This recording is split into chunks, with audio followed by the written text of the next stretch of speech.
Olá pessoal do sétimo, tudo bem pessoal? Tudo tranquilo com vocês? Se preparando aí para as avaliações? Bom, hoje eu quero finalizar o estudo da região Nordeste, basicamente com vocês, conhecendo a sub-região meio Norte. Então nós estamos vindo aí num processo, né, vindo do litoral para o interior, estudando desde a zona da mata, passamos pelo agreste, vimos o sertão na última aula, e hoje a gente vai ver a região meio norte. E a região meio norte, ela é a região assim muito atípica dentro do Nordeste. Por que ela é atípica? Porque ela não se mistura, né? Ela está aqui, olha, ao lado aqui da floresta amazônica. Então toda essa região aqui é influenciada pela floresta amazônica. A chuva, a vegetação, né? Porque aqui nós temos o Maranhão e do lado de cá nós já temos Belém, nós já temos o Pará, né? Pará já é da região norte, Tocantins da região norte, e aí nós temos aqui o Amazonas e o Tocantins. Então são muito influenciados a vegetação da floresta amazônica. E do lado de cá nós temos todo o sertão nordestino seco, semiárido, né? Então nós vamos ver essas características. Então, como é constituída a região meio norte, porque ela não se parece, pelo menos fisicamente, né, com o Nordeste, porque é aquela imagem que eu falei que as pessoas têm do Nordeste, de uma região quente, seca, por causa dos rigores, né, da estiagem, da falta de chuva. E a gente percebe que na região meio norte não é bem assim, que é o que a gente vai ver então agora. Olha, olhando então neste mapa, a gente vê que todos os estados do Nordeste, de alguma forma, são influenciados pelo sertão nordestino, inclusive o Piauí. Aqui, metade do Piauí é meio norte.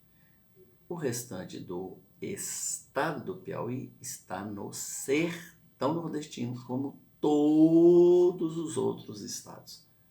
Mas ele sofre influência, então, da umidade, da chuva, das características aqui, ó, da floresta amazônica, que está bem aqui do lado. Então vamos lá? Vamos adiante aí. Então, localização e aspectos físicos era o que eu estava dizendo. Então, o meio norte é parte do Piauí e todo o estado do Maranhão. Ele possui uma vegetação chamada vegetação de transição, porque ela é transição, ela é entre o sertão nordestino, a caatinga, e a floresta amazônica. Então ela é uma vegetação de transição da caatinga para a Amazônia. E essa vegetação, então, ela vai ser chamada de Mata dos Cocais, porque ela é isso aqui, ó. Basicamente ela é formada, sim, de vários tipos de palmeiras, da carnaúba, do babaçu. Então, todos esses cocais, os coqueirais, buriti, e de certa forma é o que gera renda para a região, para as populações mais pobres ali, que sobrevivem do extrativismo vegetal, da retirada, então, da carnaúba, do babaçu, da palha, das castanhas que vão fazer, como é que eu digo, cera, parafina e demais óleos. Então eles vivem basicamente daquilo que a mata dos cocais, que é basicamente os coqueirais, vão oferecer para esses dois estados. Então por isso que ela é chamada de mata dos cocais, porque é muito característico, muito típico da região encontrar quilômetros e quilômetros e quilômetros de palmeiras, como essas aí das imagens. Outra característica que é o relevo, que é um relevo típico de planície. Olha que essa região aqui que é muito famosa no Maranhão para o turismo, que são os lençóis maranhenses. Isso aqui tudo são piscinas naturais, formações naturais em meio a essas dunas aqui de areia. É chamado de o Saara brasileiro por causa dessas dunas, mas essas poças azuis aqui é tudo água. Tá? Quilômetros e quilômetros e quilômetros de areia e dos lençóis maranhenses. Então aqui é o Parque Nacional dos Lençóis Maranhenses, é uma área de proteção ambiental e onde o turismo é muito explorado. Não nesses dias de pandemia, porque está fechado, mas é um parque muito importante para a economia lá da região norte, meio norte, melhor dizendo. A hidrografia é uma região muito diferente do sertão nordestino. Lembra que eu falei que lá no sertão os rios secam no período da seca, são rios intermitentes, que é aquele rio que seca, depois vem a chuva, ele enche, depois ele seca, depois vem a chuva, ele enche, é chamado de rio intermitente. Seca, enche, seca, enche. Os rios aqui da região meio norte, aqui do Maranhão e do Piauí, são rios perenes, como o Rio São Francisco. Perene é porque ele nunca seca, ele nunca perde a água, né, que é uma característica desta região. O clima é predominante tropical, que é característico da umidade que vem da floresta amazônica, próximo da linha do Equador, então é um clima quente e úmido. Então é um tropical quente e úmido. Então tem verão com muita chuva, né? A partir de dezembro vai até março, abril, meses com muita chuva, com alagamentos, que é muito bom para a região. E o inverno, né, quando começa ali pelo mês de maio, junho, julho, agosto, é o período da seca, essa chuva vai diminuir e só volta lá pelo mês de setembro. Mas são influenciados então pela umidade do clima da região amazônica.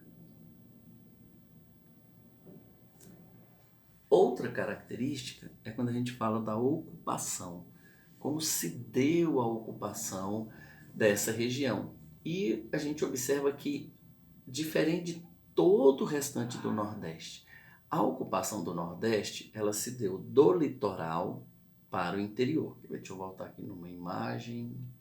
Aqui. O Nordeste todo, ele surgiu primeiro aqui, ó, no litoral. Quando os portugueses chegaram aqui, ó, nesta região sul aqui, e começaram a ocupar essa região, né, do sertão baiano, aí ocupa aqui o litoral de fora a fora, né, o litoral das capitais aqui. Aí o Nordeste começa a surgir aqui. Esta região, então, o que acontece? Formam-se as aldeias, as vilas, e vão do litoral para o interior. Quando se deu a formação aqui do Maranhão e do Piauí, foi o contrário. Os vaqueiros que viviam aqui pelo interior da Bahia chegaram nessa região. E ao invés de fixar aqui, eles saíram desbravando em direção ao litoral. Então é a única região que tem essa formação inversa, né? Os outros estados aconteceram do litoral para o interior, e o Maranhão e o Piauí, na formação dessa região meio norte, vai ser do interior para o litoral.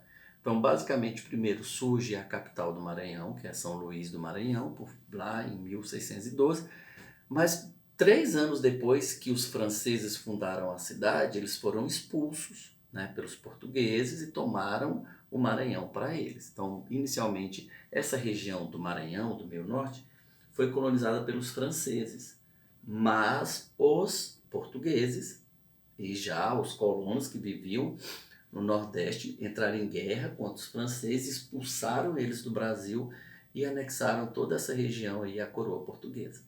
Né? Então, quando a gente observa a ocupação, a gente observa que ocorreu 4 acontecimentos. Então, o primeiro é a fundação de São Luís pelos franceses, depois a tomada por Portugal. Segundo, o povoamento do Piauí, que foi, né, desse sentido, do interior para o litoral. Terceiro, as expedições de apresamento, né, de prender, né, de apresamento ou de aprisionamento dos indígenas para eles serem mão de obra escrava. Então também é uma forma de ocupação, porque eles vieram do litoral caminhando e riando e entrando pelo interior das regiões e foi fazendo a ocupação. E a quarta característica é a transformação das aldeias que já existiam em cidades, em pequenas vilas, pelos jesuítas, os padres aqui, os padres jesuítas, que chegavam na região e iam catequizando os índios, ensinando a língua portuguesa, ensinando os valores cristãos, e ali eles iam ficando, e ali virava uma vila e depois virava uma cidade. Então essas são as 4 características que a gente entende para a formação da ocupação do meio norte. E Por último, a economia. Como é a economia do meio norte? Lembra que eu falei que a economia do Nordeste inteiro, no geral, é basicamente o artesanato, o turismo, né? Mas aqui no meio norte ela é um pouquinho diferente. Por quê? Até a década de 60, há pouco mais de 50 anos aí, a economia lá era basicamente o quê? Agropecuária. Então era uma economia, opa, vamos voltar, era uma economia basicamente voltada, cadê? Aí, hoje está difícil. Aqui, ó, basicamente era a agropecuária e o extrativismo. Somente depois dos anos 70 é que isso aqui começa a mudar. Eles começam, né, a trazer as rodovias, as ferrovias, surgem os portos lá, tanto no litoral do Piauí e no Maranhão, aonde eles vão começar a reorganizar a economia, melhorar esse espaço para que haja uma exploração melhor desse mercado e surge esse avanço. Então, é muito típico, né, quando a gente começa a estudar e conhecer essas características da região meio norte, ok? Então, essas são as características principais dessa região, que você vê que é bem diferente do restante do Nordeste. Então, peguem firme nesse conteúdo, que é o que nós vamos estudar para a nossa prova nos próximos dias, ok? Refaçam, façam suas anotações e a gente tira dúvidas mais adiante. Até mais, pessoal. Um abraço para vocês. Tudo de bom.